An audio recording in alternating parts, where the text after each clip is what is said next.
'twas. Nope, it was in my mouth. It's a mixture of it was. It was. Okay, you guys ready? Alright. 'Twas the Night Before Christmas by Clement C. Moore. 'Twas the night before Christmas, when all through the house not a creature was stirring, not even a little baby Everett. Not at all. Even a mouse. Even Not a baby mouse. Everett. Didn't say No, Cute. but I'm making that. The stockings were hung by the chimney with care, in hopes that St. Nicholas soon would be there. Doesn't that look like our fireplace? Yeah. There's a lot of stockings We in do, the house. that's true. The children were nestled all snug in their, bless you, in their beds. And they're bless you beds.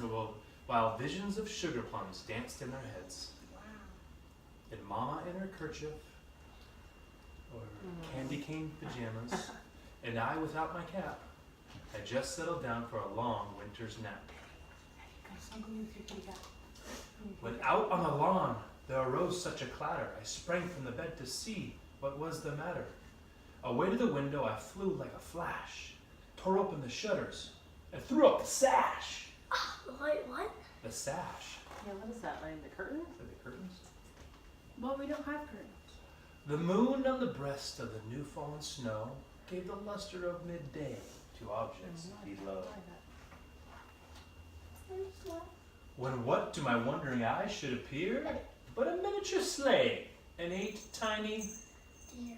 reindeer, Dears. with a little old driver so lively and quick, I knew in a moment it must be Saint Nick. More rapid than eagles, his coursers they came, and he whistled and shouted and called them by name. Now Dasher, now Dancer, now Prancer and Vixen, on Comet, on Cupid, Donder, What about Blitzen, Rudolph? and Rudolph. To the top of the porch, to the top of the wall, to the windows, to the wall. Now dash away, dash away, dash away all. As dry leaves that before the wild hurricane fly, when they meet with an obstacle, mount to the sky. So up to the housetop the coursers they flew, with a sleigh full of toys and St. Nicholas too. And then in a twinkling I heard on the roof the prancing and pawing of each little hoof. As I drew in my head and was turning around, down the chimney St. Nicholas came with a bound.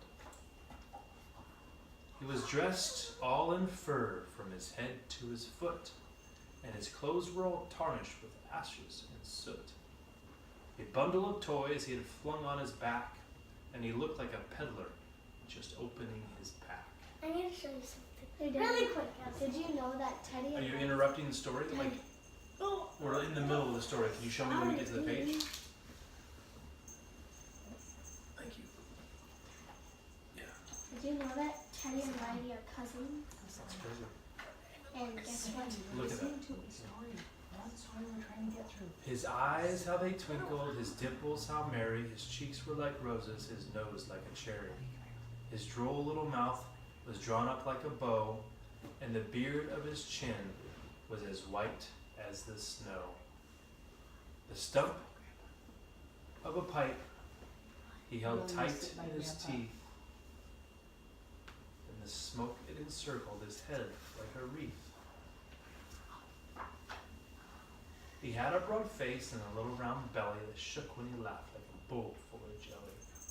He was chubby and plump, a right jolly old elf, and I laughed when I saw him in spite of myself. A wink of his eye and a twist of his head soon gave me to know I had nothing to dread. He spoke not a word, but went straight to his work, and filled all the stockings, and turned with a jerk. And laying his finger aside of his nose, and giving a nod up the chimney he rose.